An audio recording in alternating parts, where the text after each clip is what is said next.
कोकणातील हापूस आंब्याला आता थेट दिल्लीमध्ये आहेत आंबा महोत्सव भरवला जाणार आहेत। आपल्या सोबत आहे स्वतः खासदार रवींद्र वायकरजी। त्यांच्या माध्यमातून कोकणातील जे आंबे आहेत थेट आता दिल्ली पोहोचणार आहे आणि दिल्लीमध्ये कोकणातली जे हापूस आंबे आहेत त्याच्यात या ठिकाणी आंबा महोत्सव केला जाणार। सर कसा एकंदरीत हा कॉन्सेप्ट आहे, पहिल्यांदा या ठिकाणी कुठेतरी दिल्लीला कोकणाचा आंबा पोहोचत आहे, कशा पद्धतीने एकंदरीत?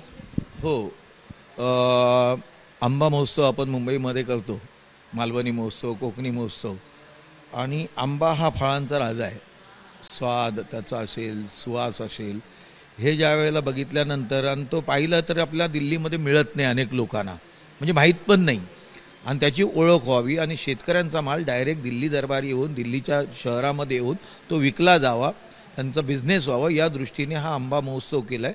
आणि यासाठी मी माननीय पंतप्रधानजी नरेंद्र मोदी साहेब यांच्याशी विनंती केली की आपण त्याला यावं आणि त्यांनी ते मान्य केलेलं आहे। आणि 30 तारखेला हा आंबा महोत्सव आपण त्या ठिकाणी करतोय, मोदी साहेबांच्या हस्ते त्यावेळी आपण तो आंबा महोत्सव त्या ठिकाणी करत आहे। आणि दुसऱ्या दिवशी 1 मेचा देखील कार्यक्रम केला आहे आणि याच्यासाठी सांस्कृतिक कार्यक्रम देखील आपण उद्घाटन झाल्यानंतर ठेवलेलं आहे। दिल्लीत हा किती दिवसाचा आंबा महोत्सव असेल किंवा कारण आपण एकंदरीत पाहिलं मोठ्या प्रमाणात खासदार तिथे असतात, वेगवेगळ्या राज्यामधले खासदार त्या ठिकाणी येतात संसदेत, त्यामुळे त्यांच्यामध्ये या ठिकाणी कुठेतरी कोकणातला आंबा प्रत्येक राज्यात जावा असा काही कॉन्सेप्ट वगैरे आहे का? मी पाहिलं की साऊथच्या साईडच्या वेळेला आज आम्ही कॅन्टीनमध्ये कॉफी लावली होती त्यांची, तर ती कॉफी जर तिथे त्या रेस्टॉरंटमध्ये त्यांच्या मिळू शकते, ते स्टॉल लावू शकतात, तर माझ्या आंब्याचा स्टॉल दिल्लीमध्ये का नसा, ही कल्पना मला तिथे सुचली। पहिलं ती कॉफी पाहिल्यानंतर चांगली कॉफी होती ती, आणि चंद्राबाबू नायडू आणि वगैरे रमेश रेड्डीजी जे आहेत मंत्री, त्या लोकांनी ते काहीतरी अरेंज केलं असं मला कळलं।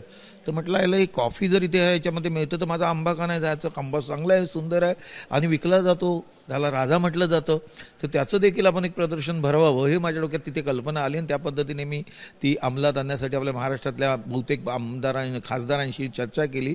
मार्गदर्शक म्हणून आमचे श्रीकांतजी शिंदे आहेत, त्यांच्याबरोबर देखील चर्चा केली, आपण करूया, सर्वांनी उत्तेजन दिलं आणि हा प्रोग्राम आपण करतो। आणि हा 2 दिवसाचा प्रोग्राम आहे। 30 तारखेला माननीय मोदी साहेबांच्या हस्ते त्याचं उद्घाटन पंतप्रधान महोदयांच्या हस्ते, आणि 1 तारखेला आपला महाराष्ट्र डे देखील त्याच उत्साहाने त्या ठिकाणी आम्ही साजरा करतोय। एकंदरीत किती आंबे आपण घेऊन जाणार आहे, तर त्याच्यानंतर जर समजा मागणी झाली तर या आंब्याच्या पूर्तता कसा? सुरुवात आहे, मागणी झाली तर त्यांना मिळणारच आहे। आम्ही आता जवळजवळ 5000 पेट्या तिकडे त्या घेऊन जातो।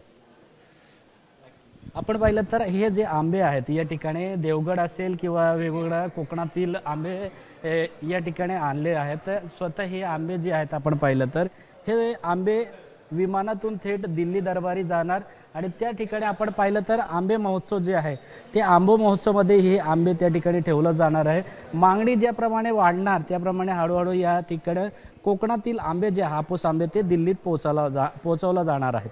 कॅमेरामॅन कृष्णा खापरे सोबत सत्यम सिंग, एबीपी माझा, मुंबई।